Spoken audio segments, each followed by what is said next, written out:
TN 2026 தங்க நட்சத்திரம்.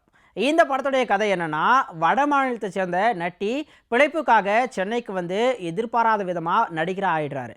முதல் படம் நல்லா ஓட இவர் சினிமாவில் மிகப்பெரிய ஸ்டாராக வருவார்னு மக்கள் பேசிக்கிறாங்க. இதை பார்க்குற மிகப்பெரிய பணக்காரரான பண்ணையார் தம்பிராமையா நட்டியை தன்னோட கண்ட்ரோலில் வச்சுக்கிட்டு அவரை தமிழ் சினிமாவில் மிகப்பெரிய ஸ்டாராக உருவாக்குறாரு. தம்பிராமையா எதிர்பார்த்தது மாதிரியே நட்டி சினிமாவில் மிகப்பெரிய ஸ்டார் ஆகிறாரு. அதுக்கப்புறம் அவரை வச்சு புதிய அரசியல் கட்சியும் தொடங்க வைக்கிறாரு. நீ தான் 2026 தமிழ்நாட்டுடைய முதல்வர்னு நட்டியை நம்ப வச்சு தம்பிராமையா காய் நகர்த்திட்டு இருக்காரு. அதுக்கப்புறம் என்ன ஆகுது அப்படிங்கிறதான் இந்த படத்துடைய கதை. நட்டி வழக்கம் போல நடிப்புல அசத்தியிருக்காருன்னு சொல்லலாம். குல்கந்த் குமார் அப்படிங்கிற கதாபாத்திரமாகவே வாழ்ந்திருக்காரு. தமிழை தப்பாக பேசிக்கிட்டு தமிழ் சினிமாவில் நுழைஞ்சி மிகப்பெரிய ஸ்டார் ஆகிற நடிகராக அசத்தலான நடிப்பை தன்னுடைய உடல் மொழியில் கச்சிதமாக கொண்டு வந்திருக்காரு. கொஞ்சம் கொஞ்சமாக உச்சத்துக்கு வரும்போது அவர் கொடுக்குற ரியாக்ஷன்ஸ் எல்லாமே வேற லெவல். நிச்சயம் இந்த படம் நட்டிக்கு பேர் சொல்கிற படமாக அமையும். ஜமீனா நடிச்சிருக்கிற தம்பிராமையா படத்துடைய பலம்னே சொல்லலாம். நட்டியுடைய அரசியல் வழிகாட்டியா அசத்தலான நடிப்பை கொடுத்திருக்காரு. எம்எஸ் பாஸ்கர், இளவரசு ஆகியோருடைய அனுபவ நடிப்பும் படத்துக்கு கை கொடுத்திருக்கு.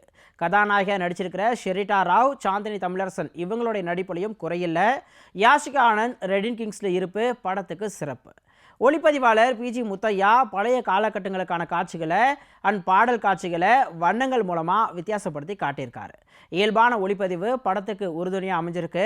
தர்புகா சிவாவுடைய இசையில் பாடல்கள் பின்னணி இசை நல்லாவே இருக்கு.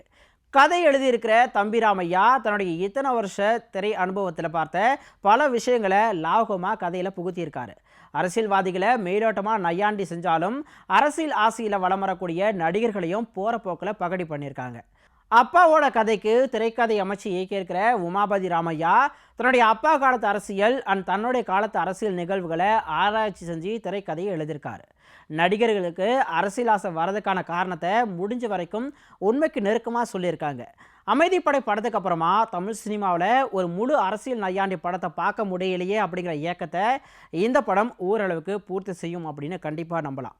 அதே சமயம் திரைக்கதையில் இன்னும் கொஞ்சம் சுவாரஸ்யம் சேர்த்துருந்தா ஒரு சூப்பரான படமாக வந்திருக்கும். ஆனாலும் கண்டிப்பாக ஒரு முறை பார்க்கக்கூடிய படமாக தான் எடுத்திருக்காங்க. மொத்தத்தில் டிஎன் 2026 அரசியல் ஆட்டம்.